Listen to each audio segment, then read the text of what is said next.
ಅಧ್ಯಕ್ಷರು ಮತ್ತು ಸಂಬಂಧಪಟ್ಟಂಥ ಮಂತ್ರಿಗಳೆಲ್ಲ ಕೂತ್ಕೊಂಡು ಚರ್ಚೆ ಮಾಡಿದ್ದೀವಿ ನಾವೇನು ಸ್ಟ್ಯಾಂಡ್ ತಗೋಬೇಕು ಅಂತ. ಸೊ ಅದಕ್ಕೆ ನಮ್ಮ ಲೀಗಲ್ ಟೀಮ್ ಹೇಳಿದ್ದೀವಿ. ಅವರು ಒಪಿನಿಯನ್ನ ಇವತ್ತು ನಾಳೆ ಕೊಡ್ತಾರೆ. ಅದನ್ನೇ ಅಲ್ಲಿ ನಾವು ಪ್ರೆಸೆಂಟ್ ಮಾಡ್ತೀವಿ. ಒಟ್ಟಾರೆ ನಮ್ಮದು 524 ಅಡಿಗೆ ಏನು ನಾವು ತೆಗೆದುಕೊಂಡು ಹೋಗ್ಬೇಕು ಅಂತಿದ್ದೀವಿ. ಅದಕ್ಕೆ ನಮ್ಮ ಬದ್ಧತೆ ಇದೆ. ಈಗ ಅಕ್ವಿಷನ್ಸ್ ಶುರು ಮಾಡಿದ್ದೀವಿ. ಲ್ಯಾಂಡ್ ಅಕ್ವಿಷನ್ಸ್ ಕೂಡ ಮಾಡಿ ಕನ್ಸೆಂಟ್ ಅಕ್ವಿಷನ್ ಮಾಡಬೇಕು ಅಂತ ಹೇಳಿದ್ದಾರೆ. ಅದಕ್ಕೆ ಹಣನೂ ಇಡಲಿಕ್ಕೆ ಎಲ್ಲ ಥರದ ಸಿದ್ಧತೆಯನ್ನು ನಾವು ಮಾಡ್ಕೊಳ್ತೀವಿ. ಆಂಧ್ರ ತೆಲಂಗಾಣಕ್ಕೆ ಒಂದು 13 TMC ಲಾಭ ಆಗುತ್ತೆ ಅಂತ ವಿಶ್ಲೇಷಣೆ ಮಾಡ್ತಿದ್ದಾರೆ. ಎಷ್ಟಾರು ಅವ್ರಿಗೆ ಲಾಭ ಆಗಲಿ, ಎಷ್ಟಾರು ನಷ್ಟ ಆಗಲಿ, ನಮ್ಗೆ ಎಷ್ಟಾರು ಲಾಭ ನಷ್ಟ. 524 TMC ಇದು ಅಡಿವರೆಗೂ ನಾವು ಕಟ್ಟಬೇಕು. 524 ಮೀಟರ್ವರೆಗೂ ನಾವು ಕಟ್ಟಬೇಕು. ಅದಕ್ಕೆ ಎಷ್ಟು ಬೇಕೋ ಅಷ್ಟು ನಾವು ಮಾಡ್ತೀವಿ. ಸರ್, ಇನ್ನೊಂದು ರಾಹುಲ್ ಗಾಂಧಿ ಹೇಳಿಕೆಗೆ ಆಕ್ಷೇಪ ವ್ಯಕ್ತಪಡಿಸಿದ್ದಾರೆ.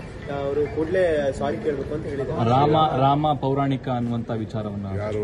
ರಾಹುಲ್ ಗಾಂಧಿ ಅವರು ಹೇಳಿದ್ರು. ಯಾರು ಹೇಳ್ತಾ ಇರೋದು? ಬಿಜೆಪಿನವರು ಕ್ಷಮೆ ಕೇಳಬೇಕು ಅಂತ ಹೇಳಿದ್ದಾರೆ.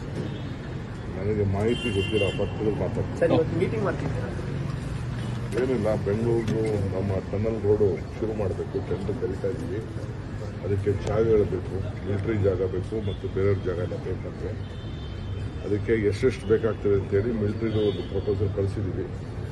ಆಮೇಲೆ ಕೆಲವು ಖಾಸಗಿಯವ್ರ ಜಾಗನೂ ಇದೆ, ಅದು ತೆಗೆದುಕೊಳ್ತಾ ಇದ್ವಿ. ಮೆಟ್ರೋಗೂ ಬೇಕಾಗಿದೆ.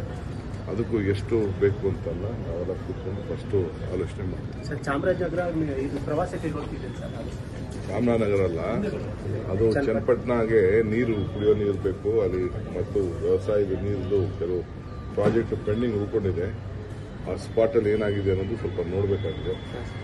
ಏನೇನು ಅಲ್ಲಿ ಫಾರ್ಮರ್ ರೈತರ ಸಮಸ್ಯೆ, ಬೇರೆಯವ್ರ ಸಮಸ್ಯೆ ಇದೆ. ಅದಕ್ಕೆ ನಾನು, ಯೋಗೇಶ್ ಅವರು, ನಮ್ಮ ಸುರೇಶ್ ಅವರು, ಬೇರೆಯವರೆಲ್ಲ ಸ್ಪಾಟ್, ನಮ್ಮ ಲೀಡರ್ಸ್ ಎಲ್ಲ ಸ್ಪಾಟ್ ವಿಸಿಟ್ ಮಾಡಿ ಈಗ ಏನಾದ್ರು ನಮ್ಮ ರೈತರುಗಳಿಗೆ ರಿಕ್ವೆಸ್ಟ್ ಮಾಡೋದಿದ್ದರೆ ಮಾಡೋಣ ಅಂತ ಅದಕ್ಕೆ ಹೋಗ್ತಾ ಇದ್ದೀವಿ.